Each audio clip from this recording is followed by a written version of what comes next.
Our study is titled The Impact of Surgical and Non-Surgical Interventions on Overall Oral, Palpebral, Fissure, and Brow Height Symmetry in the Facial Synkinesis Patient.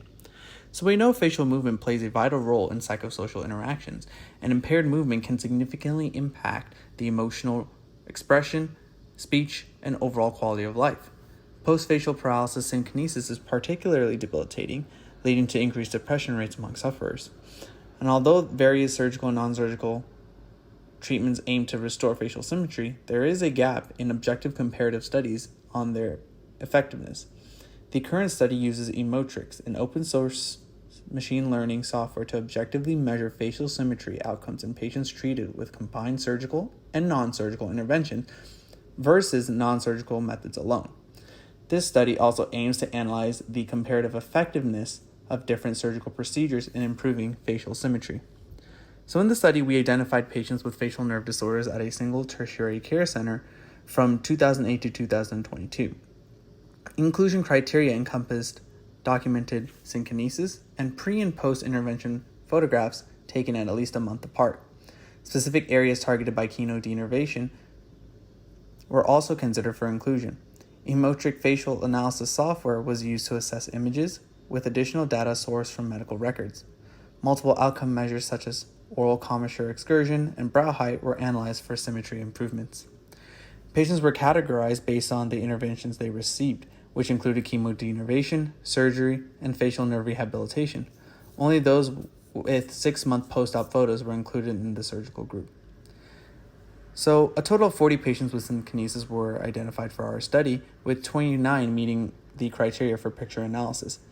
Patients with combined surgical and non-surgical treatments had a greater median follow-up period. And importantly, there was no statistical correlation between facial symmetry improvement and variables like time or visits. Regarding treatment combinations, brow height and palpebral fissure height symmetry improved more in patients receiving chemodenervation and surgery as opposed to chemodenervation and rehabilitation. Smile angle symmetry improved most with Trimodal therapy, which consisted of chemodenervation, surgery, and rehabilitation.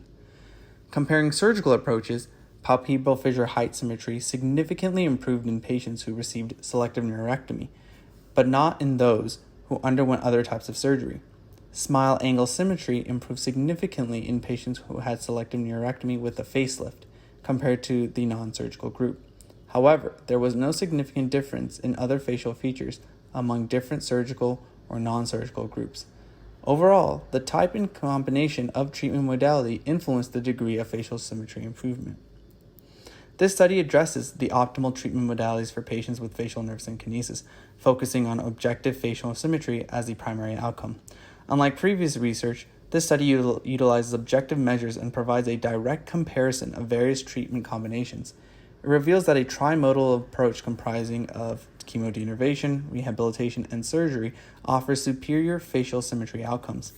Interestingly, there was no correlation between the time variables and improvement, emphasizing the role of treatment rather than the passage of time in patient improvement. While surgical intervention did appear to improve outcomes, the study did not conclusively favor one surgical technique over another, suggesting that surgical strategies should be individualized. Our study concludes by advocating a comprehensive, individualized trimodal treatment approach, chemodenervation, rehabilitation, and surgery for managing facial synkinesis. This serves as a guideline for clinicians in tailoring treatment based on the affected facial region, severity, and functional needs of the patient.